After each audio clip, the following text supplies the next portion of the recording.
Dan yang uniknya adalah ada ide kreatif bungkus rokok. Jadi setiap uang yang dikirimkan ke panti asuhan itu dimasukkan ke dalam bungkus rokok dan dikirimkan melalui ojek online. Jadi uang itu bukan ditransfer ataupun bukan diantar langsung gitu. Assalamualaikum warahmatullahi wabarakatuh. Agar teman-teman tidak terlewatkan dari kisah-kisah inspiratif, kisah nyata yang sangat menarik, silahkan di-subscribe channel ini ya. Kisah inspiratif yang akan saya ceritakan kali ini berhubungan dengan tukang parkir atau juru parkir yang sangat kaya raya sehingga dia bisa bersedekah minimal setiap bulannya 600.000.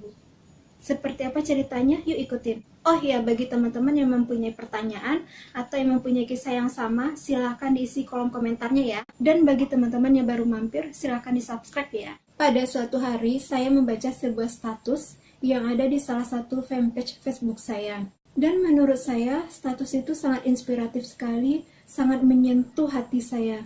Kenapa menyentuh? Begini ceritanya. Status ini dibuat oleh salah satu pengurus yang ada di salah satu rumah yatim piatu yang ada di Depok, Jawa Barat. Jadi pengurus itu membagikan profil salah satu donatur tetapnya. Seminggu sekali atau 2 minggu sekali, maksimal 1 bulan sekali lah, ada sumbangan dari salah satu donaturnya. Anggap saja lah donatur itu bernama Fulan, Bapak Fulan gitu lah. Dia mengirimkan uang minimal dari Rp300.000 hingga Rp600.000. Dan itu sudah berlangsung lama, sudah berbulan-bulan, mungkin udah tahunan kali ya. Dan selama ini pengurusnya tidak ada yang tahu tuh siapa sebenarnya penyumbang itu, Bapak Fulan itu siapa, nggak tahu kan. Dan yang uniknya adalah ada ide kreatif bungkus rokok. Jadi setiap uang yang dikirimkan ke panti asuhan itu dimasukkan ke dalam bungkus rokok dan dikirimkan melalui ojek online. Jadi uang itu bukan ditransfer ataupun bukan diantar langsung gitu. Cara seperti itulah yang diterima panti asuhan itu selama ini. Terus pada suatu ketika, Bapak Fulan ini berencana untuk mampir nih ke rumah yatim ini yang biasa dia bersedekah ini, bersilaturahim lah ya. Terus dengan senang hati, pengurusnya mengizinkan, oh ya Pak, silakan mampir, kami senang sekali. Kira-kira Bapak hari apa bisa datangnya, jam berapa, kata pengurus itu ya. Jadi terjadilah kesepakatan, ditentukanlah harinya. Pada hari yang telah ditentukan, datanglah si bapak ini pada malam hari, sekitar jam 8 malam lah ya. Terus disambutlah oleh pengurusnya ini kan.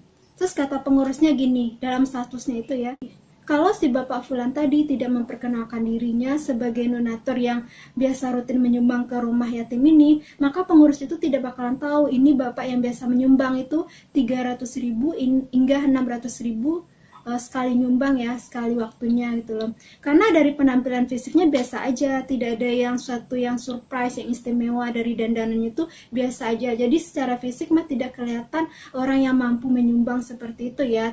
Tapi kan mereka nggak boleh husnuzan gitu loh. Kemudian terjadilah percakapan antara si Bapak Fulan ini dengan pengurus panti asuhan tadi ya. Terus pengurus itu bertanya, apa sih kegiatan Bapak biasanya, pekerjaan Bapak apa, terus di mana gitu kan. Saya hanya tukang parkir Mbak, kata dia, kata si Bapak ini. Terus pengurus pantinya bilang ini, ya nggak apa-apa Pak, yang penting halal, kata si pengurus tadi kan.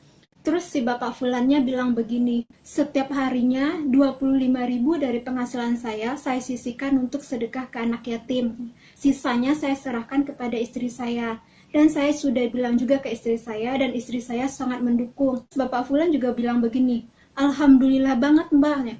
Pokoknya setiap saya selesai bersedekah ke rumah yatim piatu ini, saya selalu aja dapat sesuatu hal yang baru, hal-hal yang tak terduga. Hal-hal yang di pikiran saya nggak mungkin dapat, tapi saya dapat gitu.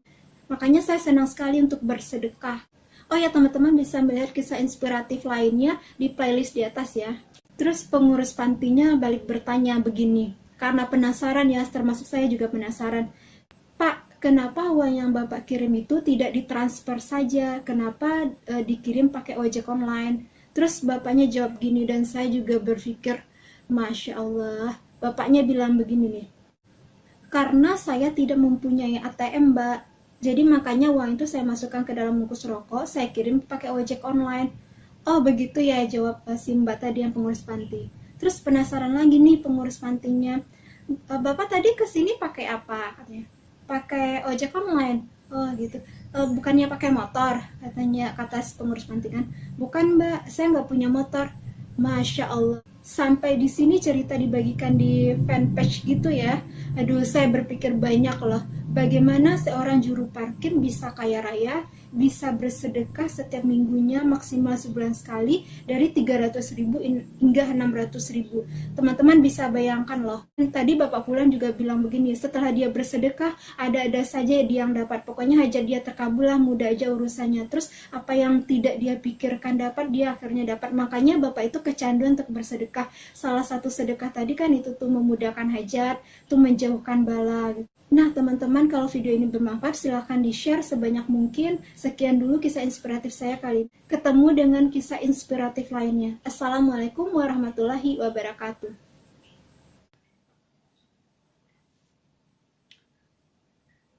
Pada hari yang telah ditentukan, datanglah si bapak ini pada malam hari, sekitar jam 8 malam lah ya.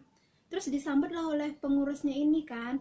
Terus kata pengurusnya gini, dalam statusnya itu ya, secara